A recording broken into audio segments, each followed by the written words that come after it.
Mick Wendland is the Winger Flight Path Coordinator for Red Wing Public Schools as a part of the Department of Teaching and Learning with a focus on improving career awareness and exploration, activities, curriculum alignment in SEL, and equitable practices for students E through 12.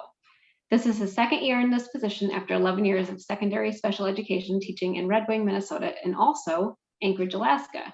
He holds a bachelor's in special education from UW-Eau Claire, a master in education administration from National University, and a work-based learning license from Bethel University, and has presented at a variety of local and national events and was a nominee for STEM Educator of the Year for STEM Forward this year. So welcome, Mick.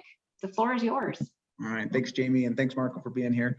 I'm going to cruise through, but feel free to stop me if you have questions along the way. But this is the Winger Flight Paths, and as Jamie said, it's an early childhood through 12th grade initiative. And our tagline is it's focused on all students making a more informed choice after graduation. So the choice is up to them. We're just going to help try to change some things to give them a little bit more information on what it is they want to pursue next. So a few things I'm going to just share where our Winger Flight Paths journey came from, some of our guiding philosophies, some things that we're targeting early childhood through 6th grade, and then what we're doing grades 8 through 12. And yes, I know 7th grade is off on my list right now. They're a hole that we're working to fix. We've had some transitions this year. So kind of the history of Winger Flight Paths, it came out of a failed referendum. We needed money from the community, and they said no. They wanted to know, like, what's going to be different. We're not going to just continue with the status quo. And it really was a blessing in disguise, because it really made us take a look at what are we doing and why are we doing it, what's making us competitive, and what is the outcome for our students. And coming from a manufacturing community and thinking about the products that we're giving, what is the product that we're delivering, and what is the quality of that, and how is that tied to intentional things that we're doing with the district. So it was really required us to step back and take a look. And so we decided we were going to lean on some career pathway planning, some social emotional learning, and some updates in our CTE programming. And that's kind of what we represented after doing some tours with Alexandria, with Big Lake, at Hutchinson. I interviewed 20 more other schools in Minnesota, Wisconsin, Iowa, and one in Illinois, just to kind of get an idea on what their programming was. We came back with our referendum promises of having all of our students be career ready, college ready, and life ready. And so that was kind of our grounding framework to come from.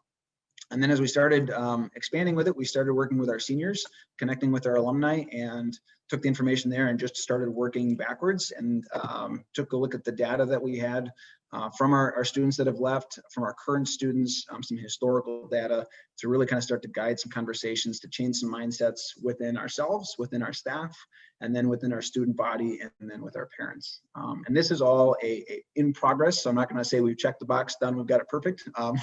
So still learning along the way. But one of the first bits of data that I like to share with people and is our SLEDS data. And I don't know if you're familiar with this, but you can pull it up on any district. And so it was just really great for us to take a look in really starting. One of the first barriers that we realized is that we're really a college for all mentality, in that people are just thinking the 4-year route is the way to go. I go to high school, I graduate, I go to get my 4-year, and I'm moving on with life. And so I share this with our teachers and with our parents, and usually, and with our students, and they're like, oh my gosh, we're doing so horrible. Only 60% of our high school graduates are graduating from college within 6 years. And we just have a good conversation of, is that good or is that bad? And then we compare it to the state of Minnesota, and then I don't have the national stats on here, but we'll compare it with that as well too, to say that we in Red Wing are graduating more students from college within 6 years' time, but is that necessarily good or bad? We talk about the rates of employment coming out of 4-year programs and whether or not students are needing those degrees for the jobs that they end up acquiring, and just the level of debt that they have. So it's good conversation for us to just kind of start with. And I can drop this link in the chat at the end. I don't know if you two are familiar with this video, but it's Success in the New Economy. Jamie's seen it. Marco, have you seen this one? Okay, I'll throw it in. It's about 10-15 minutes long. And it's a great, I don't know if I can access the chat at the same time. Yep, I can. It's just it's well done. It just kind of talks about combating this narrative of college for all and what really happens with students. But these are the two slides that I really highlight with our students to show that when we look down at the breakdown of our workforce, there's only 33% of our workforce that is needing that 4-year degree or higher. So if you are not aspiring or thinking, I don't know if that 4-year route is right for me, that's okay. And in fact, we need to encourage a number of you to only pursue that certification or training or associate's degree. And probably the hardest conversations I have with students are those honors AP grade chasers, and they tell me what it is that they want to do. And I'm like, man, you don't need that. You only need to get a 2-year degree and you'll be set to go. And they're like, but I'm going to college. And I was like, I know, but you don't need to. And so the sooner we can get this information in front of students and parents, because parents are the second greatest influencer on, or the greatest influencer on what students do, the more that they can feel okay about this destination. Mark, are you unmuted? Jump in. I'm curious as to what you're kind of alluding to is just the change in the cultural mindset. In my previous role to the U of M, I worked with an organization called Lead MN, which represents all of the public community technical colleges and then trade schools within the Minnesota state system. And so, we worked quite hard, at least on reducing some of that debt that people will get into once they make a wrong decision, they make a wrong choice, they are not able to pursue the program that they want. Just curious as to how you're working with the cultural mindset with parents and faculty members to educate students on the many possibilities that education beyond high school looks like. Yeah, that's probably the greatest barrier is that, and it's when we're trying to do it at the high school level, it's really late in the game because parents have this mindset of what it means for me to be a successful parent and to have prepared my child well for the future. And if that is synonymous with a 4-year program, it's really hard for us to change that. So it's less successful at this level, other than if there are families that did not go that 4-year route. We are making sure that as we are talking about different careers, that we're representing this lens of equality on them, and that we're honoring everything and just showing that that's how our society works best together. And so it's through our actions and through the things that we say and celebrate that they see that we're celebrating this as much, if not more. And in fact, in being equitable in our approach, we're over celebrating those non-4-year routes, so that, because we don't need to celebrate the 4-year route. Everybody's excited about the engineer and the doctor and the teacher and the whatever. But if we can be overemphasizing some of those technicians and some of those trades folks and some of our laborers, which is what our community is in greatest demand for, and probably all of Southeast Minnesota, is they're looking for us to come through. And that's probably one of the other hard barriers too, is we're not pumping out enough kids out of our school system to fill all of those vacancies that they have. So it actually lends itself quite well, because some of those job offers and those starting salaries and those signing bonuses are quite attractive, even for some of our teachers. It's like, you need summer help. So that's one of them. Another thing that we did to kind of combat it, we use what's called FastBridge, is a common testing that we'll use in our schools. And in there, once students get their scores, they're rated at different levels. So it's like at risk, extremely at risk, performing, and then it's like college track. And so college track is the default label that's given to the highest level given. And so you're giving that to students and their parents in like 1st and 2nd grade. So you're already synonymizing excellence with college, and that is the bar that you're pursuing. And so we changed our labels and took it from college to excelling, so that we can already start to fight off some of that narrative, so we're not adding to that. We've also asked our staff to be really cognizant about how much they're using that term college. So at the younger ages, we're not using that language. We're talking about continuing education. And with our seniors, probably the group that's the most often is, people ask, well, where are you going to school next year? So instead, now we're changing, what's your plan next year? What are you planning on doing next year? And just that simple question, because you could see it in kids where you would say, where are you going to school? And their shoulders would just sink. And, and so this is a way that we can be more inclusive in our response, honoring the choices that kids are making, knowing that those things are in high demand. So as I said, we have kind of this lens of among career fields and continuing levels of education. So this is the graph that I show our 8th graders when they start taking this course. or take a course called Intro to Flight Paths and just say, it doesn't matter to me. I don't care where you go. You're not going to impress me if you have a PhD. You're not going to impress me if you go into the military. Like, everything is equal. We're not going to talk about one being better. It's not a competition. And the same thing among our different career fields. So as we explore these different career fields, if you're in education, that doesn't mean you're more or less important than business or transportation or architecture. You know, they're all, we want to just nullify that right now, that nobody's better off because they picked a cooler, more exciting field. Share about it. You can talk about it, but and get excited about it, but it's not a competition. The other thing that we're really intentional on is this idea of see it to be it. And this is something that's been really powerful for us in making sure that, especially coming from Red Wing, which is predominantly white, I think we have 2 teachers of color in the whole district. And so a lot of our materials that teachers were making were a lot of folks that look like myself, but that's not representative of our student body.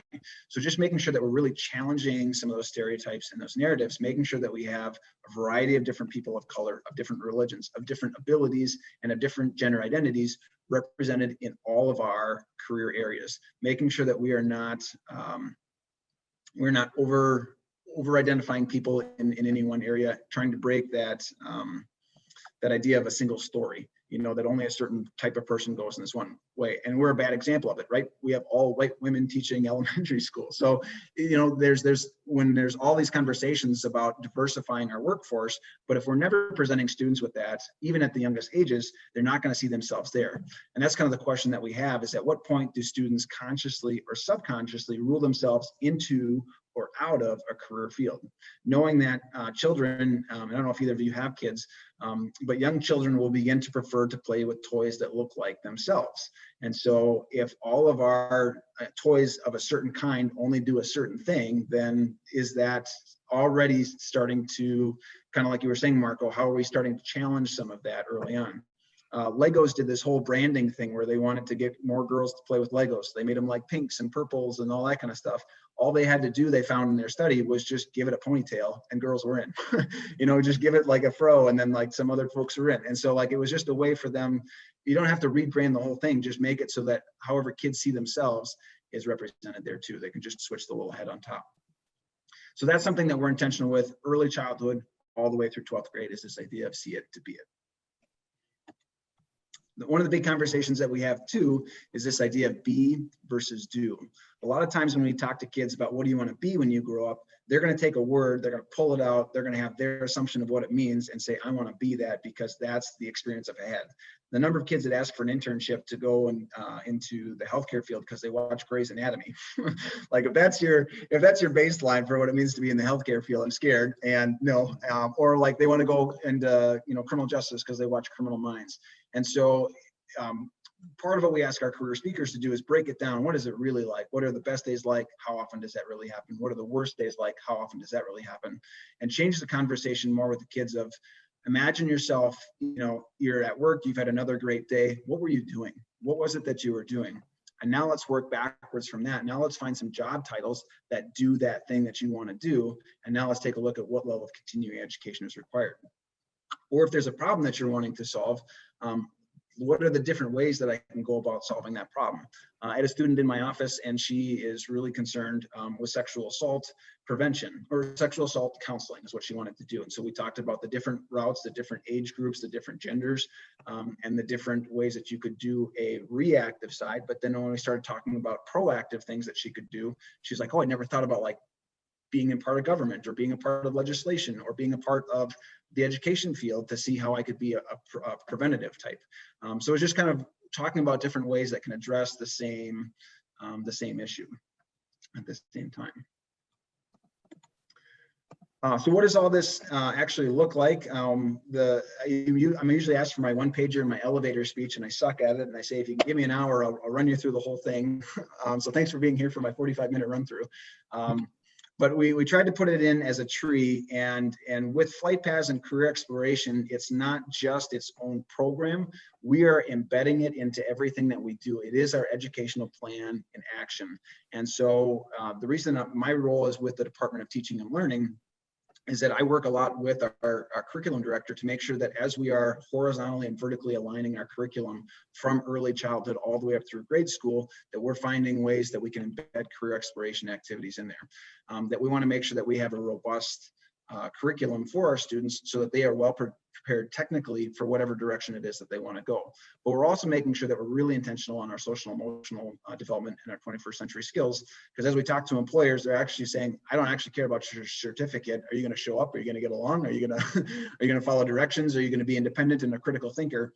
And so what we're asking our staff is to be 50% mindful on social emotional and 50% mindful on academic. And not that that's how I break down my day of teaching, that I'm segmenting it, but I'm having that same level of intention of what I'm doing is I'm thinking about my social emotional lessons that I need to be explicit on and then reinforce at the same time that I'm teaching my academic skills. Because we can't just check a box off once and say, well, we did that in kindergarten. I think there's a book, right? Everything I needed to learn, I learned in kindergarten. And then something happens. So we need to continue to reinforce those all the way along. So that's kind of our trunk of our tree then is pairing exploration or just awareness activities. And then as we branch off into 10 to 12, we have our Flight Paths booklet that I'll show in a little bit that helps students be more intentional on the courses that they're selecting. And we look at those pathways and how they sequence into different career field opportunities at different levels of education. And jump in if you've got questions ever too. So early childhood through 6th grade, what we're doing now is we're increasing our purchasing of culturally responsive texts, so making sure that they're authentic and that we're actually representing cultures in the way that isn't perpetuating stereotypes, that there's a level of accuracy and involvement with our communities there. We're looking at the books and toys that we have and that they're inclusive, so going back to our students being able to see themselves in different scenarios and different career fields. And just that constant mindful, are we perpetuating stereotypes? But we also don't want to say to that, to that young white male student, don't be an engineer. If that's still the route that you want to go, we want to make sure that all students are seeing themselves. We're staying cognizant of that use of college. And then what I proposed today, and I threw in my presentation anyway, is with our Wonders curriculum, they have weekly essential questions that they're asking students. And this is kind of the guiding of how they do their unit.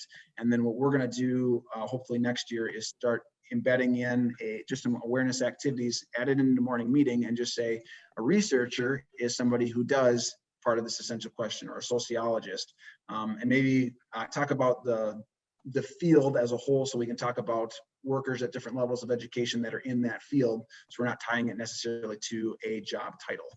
But that's how we can kind of talk about some career exploration activities just to help kids kind of be a little bit more mindful of things that are in their community. In 8th grade, we really start to ramp things up. We have a required elective course for all of our 8th graders to take, and it's called Introduction to the Winger Flight Paths.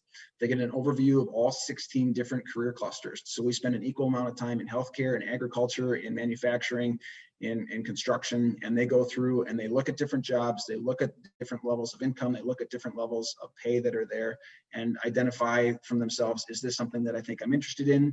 And then the final is how do all of those, I think it's 6, take 6 career fields and then tie them together so that you see how they work interconnectedly. That kind of helps dispel that, that competition. Go ahead. Are students surveyed throughout this experience? Say for example, in the 8th grade, in that first semester or quarter, whatever it is, before they start that, career cluster overview, do you survey them? And then at the end of it, do you survey them and see, where things have changed or if there's a shift in Yeah, it moves quick. I don't have the data. This is the first year that we've run on it. So we do a kind of a pre-test at the beginning with some career aptitude testing just as a whole. And then what do you think is going to be in this one? And then at the backside, what did you learn? Is there anything in here that's of interest to you? Why or why not? And we haven't compiled all of that data yet, but I'm excited to see it. Just to see if it's helping. The kind of some anecdotal feedback is we consistently get like, I never knew there were so many jobs, or I didn't know this thing existed. And so I feel like what they walk away with long-term might not be that they remember what a phlebotomist does or that they can even pronounce it correctly, but there's just things that they hadn't thought about before. And so we're just trying to encourage that curiosity and that mindset of exploration. So it doesn't have to be, and we tell them, the goal of this class is not for you to leave it at the end and know exactly what you want to do, or feel like you have to declare now as a 13-year-old what it is that you want to do with life, just so that you get kind of a more of an awareness. But we're calling it out. We're being intentional, and so they can start to see some of the things that they might have to do. We do the regular application, resume, and interview skills. We do child labor laws, because these are the kids that are most likely to be exploited and work hours that they're not supposed to, and different times that they're not supposed to. We do some soft skill work, and then the interest and aptitude testing too. This is my career guidance tool that I use with them. I stole this from another conference, so you're happy to screenshot it and steal it here too. I start with, and I probably do this 3 or 4 times a day at school, but I start off with the words in blue, and I do it just one circle at a time, but just talking about who you are as a person as a whole, and how much weight of everything that you love are you trying to put in this corner here, knowing that kids are often trying to figure out what they want to do. So as you're pursuing a way to be financially independent and being intentional about where you want to get your education and pursue that profession, are you putting everything that you love in here, and do you have the opportunity to kind of segment your life more? And that just kind of helps kids take a look at, and there's no right or wrong answer to this either. But we just want them to know that everything doesn't have to be here, and that a lot of us started here. This was our first job, and this might have been our first job out of school. So don't think that at 22, you're going to be boom, right where you want to be in this perfect spot, and that you might fall in and out of this category throughout life, and that's okay too. And that maybe you live here with work because it allows you enough time to spend in your passions and your mission, where you volunteer, where you're on a board, where you donate, where you protest, where you vote, what you get involved in, and your hobbies and whatnot here, that's okay. But we talk about how you have control over the things on top. So your attitude, being open-minded and exploring new things, and then knowing that your education experiences aren't fixed. You can always build your skills and your talent pool.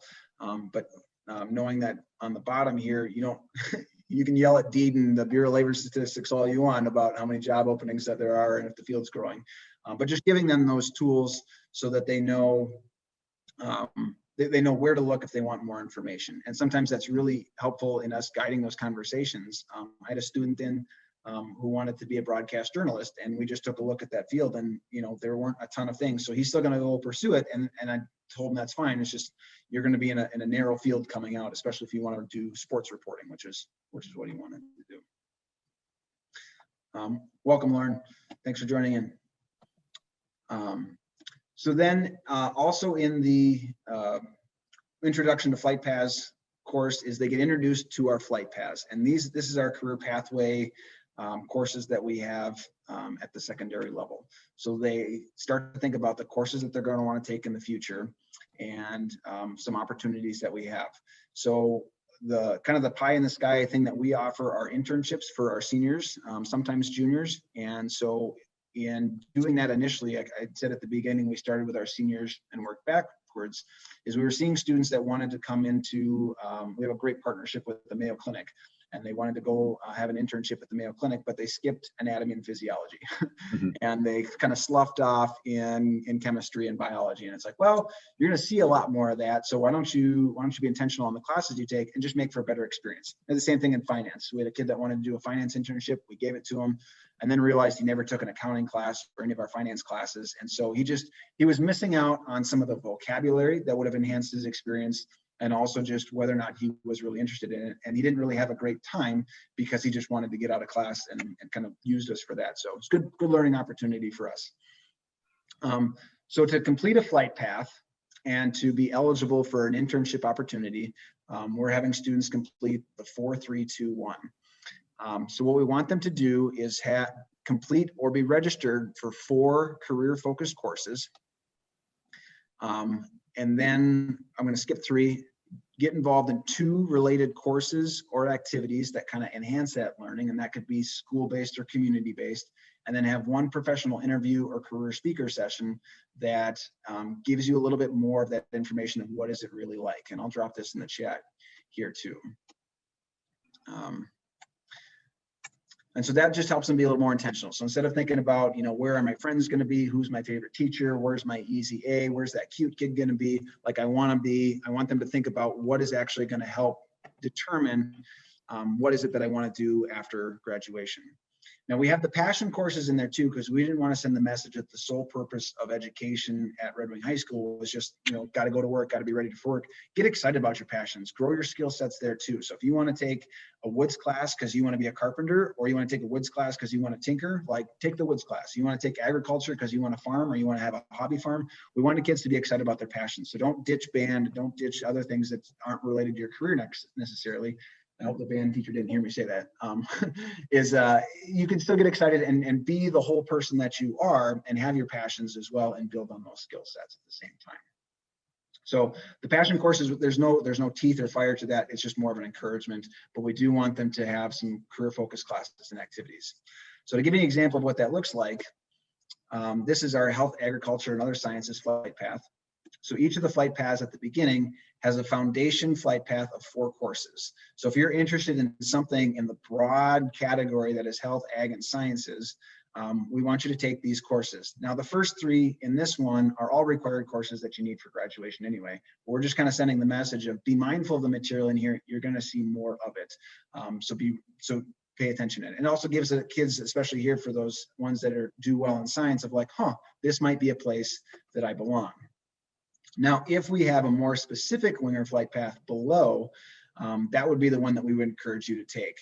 So for our kids that are wanting to go into healthcare, you have to take chemistry anyway, but as you choose your electives, I want you to take AP or organic chemistry, nutrition, and anatomy and physiology, all things that you're going to see more later on. And then I have some examples of different careers at different levels of continuing education that might give some kids some ideas of some things that they might be able to pursue further on. Or if they're working backwards and say, well, I really want to be a dentist, like, I have to take anatomy and physiology. I didn't know. That kind of helps them be a little bit more intentional in their pursuing. Another example in our manufacturing, engineering, and technology flight path, again, we have our foundation. So it has 4 courses here. Geometry is the only one that's required, but then they can see in their electives that they're pursuing, take that introduction to engineering design, take computer science and programming, and take either college algebra or honors pre-calculus, and those go beyond our required math requirements. They only have to get to college or to algebra 2 in our school, and I think most of the state.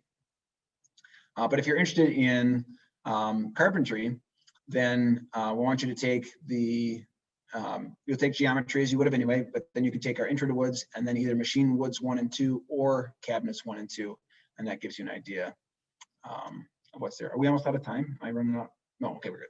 Saw the chat. And again, some ideas of some different careers that are there on the bottom.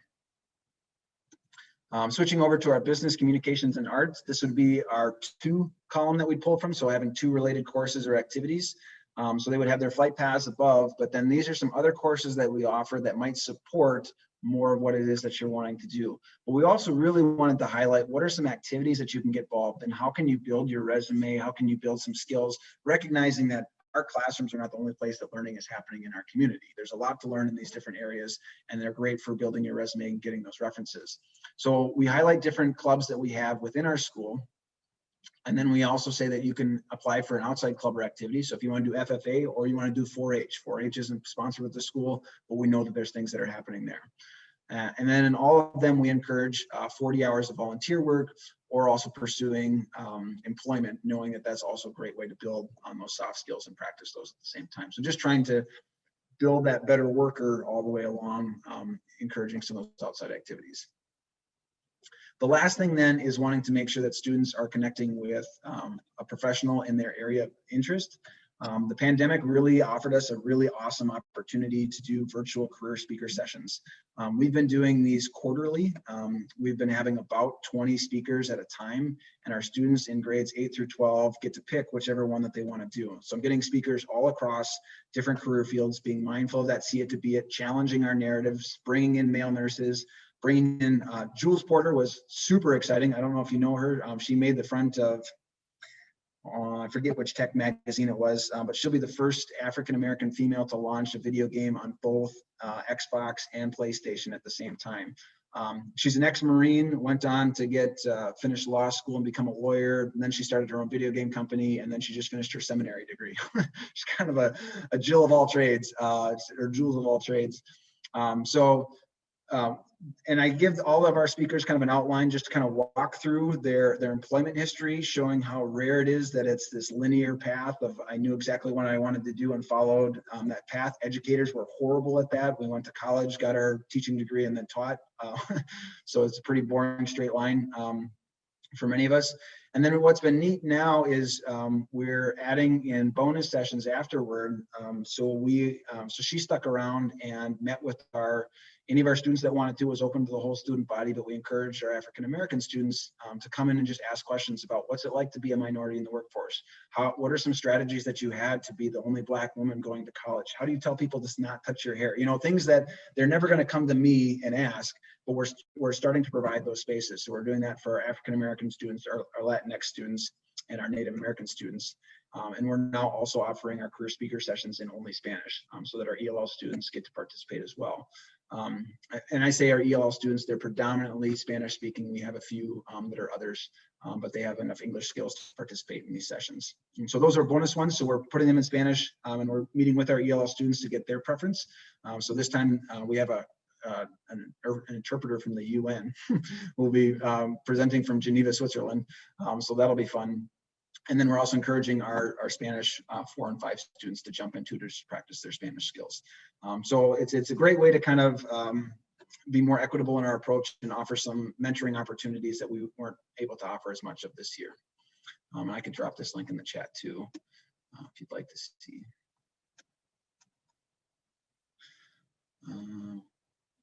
I'll get there. Okay, so what this leads to then is our internship opportunities.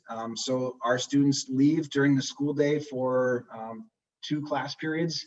One now because of we changed to a quarter for the pandemic. But Nathan Dopkins here is a senior, and I've got his permission to share. He's working with Jesus Driven, which is a nonprofit in Red Wing, working with our low-income families on machine repair. So he took all the classes that we had for auto repair. He did his his related courses and activities, and this is what he does. And so he gets to leave during the school day and go play in trucks and cars. And next year he's heading out to DCTC for heavy diesel truck technologies. Molly McDowell is another one of our seniors interested in construction and interior design. So she's off with Habitat for Humanity 2 class periods. So she's there for half a day. They're reconstructing one of the houses just down the road. And it's great. She's 18. She's got her OSHA background, her OSHA 10. So she's good to be on site and, you know, gets to do things well beyond the capacity of what we can do in a hybrid or distant format. But even fully in person, you know, she was a part of framing. She busted up concrete to remove some plumbing. And so we have all sorts of different internship opportunities that we've had for students. These are the ones that we partnered with in 2020. And I know you're not supposed to throw a lot of words on a slide because it gets overwhelming, but that's what I'm going for here, is that we have this level of support from our local community, showing that they want to connect with kids and offer some opportunities and be inconvenienced. But a lot of them I go to and say, hey, teenagers think what you do is cool. You want to host one for a little while? And they're like, no way. So it works out really well, and it builds a great opportunity for them to really see. And I tell them at the beginning of the internship, if you leave this and you're like, man, this was awful, great. That's great information that you know now with no investment, you know, and this can help you figure out if this is actually the direction that you want to go or not, or confirm it. And so we've had students that have had mixed results coming out of it, and that's been great. And then it's been great to follow up with them now as alumni to see what it is that they're doing and what recommendations they have. But some general feedback that we get from our students each semester, they do a final presentation at the end, and a lot of them talk about how they know a lot more about the field. But what we weren't expecting when we started this is they weren't really comfortable around adults. They weren't used to handling that professional setting. And so some of those things that we're hearing from our employers, you know, not so much that technical, it's that confidence in being that working adult. And so we're managing the internships requires a lot of time management for them, planning their travel to leave school, get to where they need to be to do their activity. come on back. And a number of them have been offered further internship opportunities and other volunteer stuff. Some of them have gotten hired straight out from their experiences. So that's been great to add on as well, that we're making that connection, especially for some of those kids that might fall in the gap. Let's get you tied in, let's get you connected, and let's get you employed and ready to go. Here's a few of the quotes that kids have shared so far this quarter, just in their reflections from what they've been doing. And so it's been really neat to see this level of engagement and reflection. And for some of them are some of our top students that are, they'd be fine if a meteor hit them. They'll shake it off and go to school just fine. Some of them are those ones that, we're really pulling up and making sure that we're connecting them and helping to make sure they have a smooth transition after graduation. So these are students going to 4 years, but also looking to enter straight into the workforce. The last thing that I have for us on our Winger Flight Path journey is we are starting a new Adulting 101 course for next year. The adults don't like the name so much. The kids are like, that makes sense. But we're combining our personal finance and independent living courses and kind of focusing on these three main areas over a semester. So just kind of taking that conversation of how come they never taught me this in school? This would have been so helpful. Well, let's take some time and we'll do the 1040, and then let's talk about navigating health insurance plans and what it means to do the FAFSA. And the reason we're doing this with juniors is because we want to come back to their flight path and let's think about, you've actually completed it. You've gone to the school that you want to, you're in the city that you want to be in. Let's take a look at how much debt you have, how much money you could anticipate making, and let's build your budget and see what kind of a lifestyle you have, and have those conversations now so that we're not doing that second semester senior year and then realizing like, oh shoot, the path I'm on doesn't make sense, but I've already accepted and I want to go. So it's infringing a little bit on student choice that junior year, but wanting to make sure that they're having the information that they do. We're also pursuing a grant with Perkins to get all of our students OSHA 10 certified, and doing that online through Career Force. They have the general industry, but they also have construction, healthcare, cosmetology, automotive, manufacturing, and a couple others. So they can get a little bit more specific OSHA related course for what it is that they want to do. So I know we spoke fast, but I finished with 10 minutes to go. But if you have any questions or want me to go back to anything, I'd be happy to do that.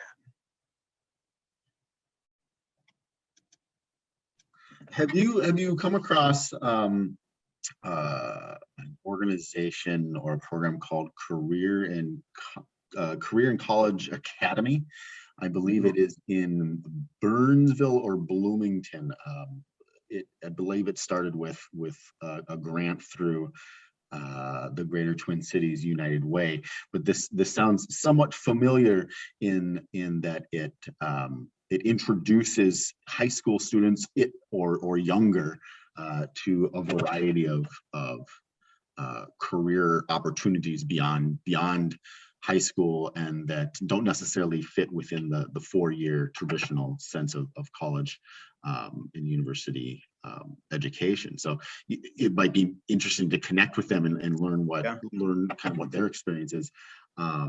The second question is, with the support that you've engendered with the community, is a referendum, another referendum on the table? Is that an option? Is that something that you would go back to after having gone through this experience? Well, I think the pandemic is having us all question our finances. I don't know what kind of level we're going to have. It was a 5-year referendum, so we aren't up for anything in the short term, which is great to have, and it's also great to be able to work on one of my weaknesses, which is communication, to just make sure that we're celebrating the things that we're doing and the successes that we're having. Lauren, to your question on how long have we been doing this, it's only been 2 years that I've been in this position, so we don't have a lot of longitudinal data to show what the long-term impact is. And so that's where we're hoping to celebrate the things that we're doing now, celebrating those student choices, and then connect with our alumni that haven't been a part of any of this process, almost using them as our control group, knowing that scientifically probably won't hold up for anything, but just seeing what we can infer based on our interventions and see what kind of outcome that's having. So a lot of things are anecdotal. Those connections with our internships, those can be a little bit more concrete because that's something that we weren't providing before. So that's a way that we can kind of map out that. But what I really want to see, and unfortunately it's going to take years is that change in that SLEDS data. That target group that I want to see reduce is the ones that go to college and drop out. So we can have more students go to college or fewer students go to college. That doesn't make any difference to me. I just want to see that dropout number reduce.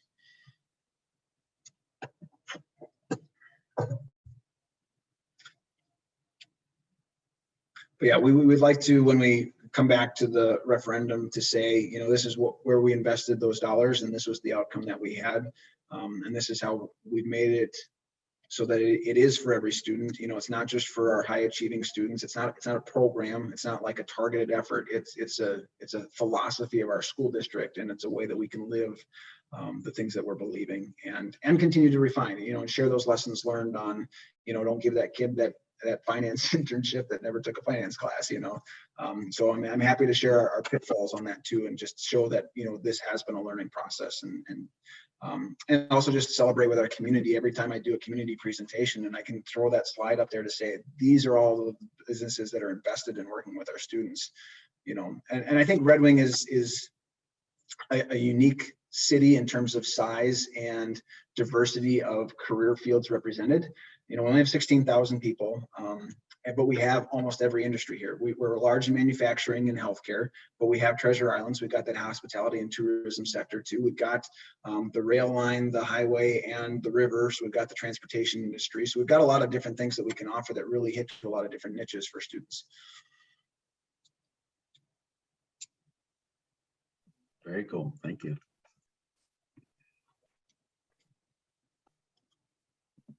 I think there's another question in the chat for you. Oh, yeah, sorry. I was wondering how successful this setup has been for students. Have they had positive student response? Have they stuck with their ideas? So we launched the Flight Path Booklet this year. And so that we don't have that longitudinal data yet. We are not, I wouldn't take it as a bad outcome if a student did switch their idea. So kind of in this idea of exploration and exploring now, that if a student jumps in and says, I don't like that, we want to have that conversation. Was it an external force? Was it the teacher? Was it the content? And is it what the content did? And just making sure that we're trying to tease out some of those experiences. For the students that are going to the internships, largely positive. Even for the ones that didn't enjoy and follow that career field, just the feedback for them on one, having that opportunity to leave campus. And we're doing this with about 25% of our senior class. So we have quite a few students that are out. So that's been really positive. I think for students too that have their career plan validated, I think is always something. Whenever you can validate a kid and their interest and honor it and say, yeah, that's cool, do it, get excited about it. And I think that's been a thing that's been different for some teachers in being able to celebrate a student planning and going straight into the workforce as much, if not more, than a student that's planning to go that 4-year route, especially in some of those upper level classes. So I think that's been where we've seen positive outcomes. It's where we tell kids, I don't think you should go to a 4-year school, not because you wouldn't make it, because it's not the thing that you want to do. That's probably where I get the biggest pushback from students and their parents. Their parents have things to say on those. So, but that's why we are bleeding down so much to the early childhood level, is to start those conversations early, have those mindsets shifted so that when they're coming up through school, they're not feeling like that. So we've involved parents in our steering committee process, and we've not done as many community presentations as we should. So I don't think that every parent, if you walked around Red Wing, I know that every parent, if you walked around Red Wing, would not have an equal response on what the Winger Flight Paths is. So that's more of the legwork that I have to do coming up. But I think for families that didn't go that 4-year route, to see that it's honored, that's doing a lot of good in buying in with our parents and also our community members that no longer have parents. We're a blue collar town with the Shoe and Vic and Rydell Skate and Central Research Lab, so we have a lot of people that didn't go that 4-year route. So I think it's a great way too for us to celebrate, and not in like a manipulative way, but just honor the folks that we have in town and the contributions that they've made, and say and highlight to kids, this is an honorable route for you to go as well too. So a lot of times the feedback that I get too from parents and from community members is like, I wish I would have had something like this when I was your age. And I think a lot of us have friends, or we experienced it ourselves when we went off to school and they floundered and they switched directions and they changed their mind and they did all that exploration. And at the cost of tuition now at some of these schools, it's an expensive time to be curious. And so if you're hanging on for that 5th, 6th, 7th year, and then are, you know, have a low wage income to start and you've got a mountain of debt to pay off, it just, I mean, we all know the story. So I think you really hit home on a lot of points. As a career navigator, that's my role, is to help get kids connected. And I totally agree. Having them say that was a bad experience is great, because it helps me to better understand them and understand what we need to do. So this was a great presentation, and I would disagree that your weakness is communication. You did phenomenal. You did a nice job. thank you for that. It's my communication plan. it's making sure that I'm communicating enough to other people. But thank you, appreciate that.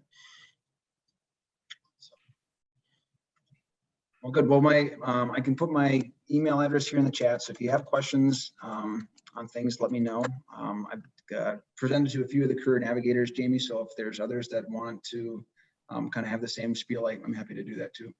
Sure. Yeah, just simply from a four-year perspective, you know, we have plenty of alumni in the healthcare sector. So if you're ever interested in hearing from them, you can certainly connect. Yeah, please do. Will you put your email in the chat there, and I can put that in.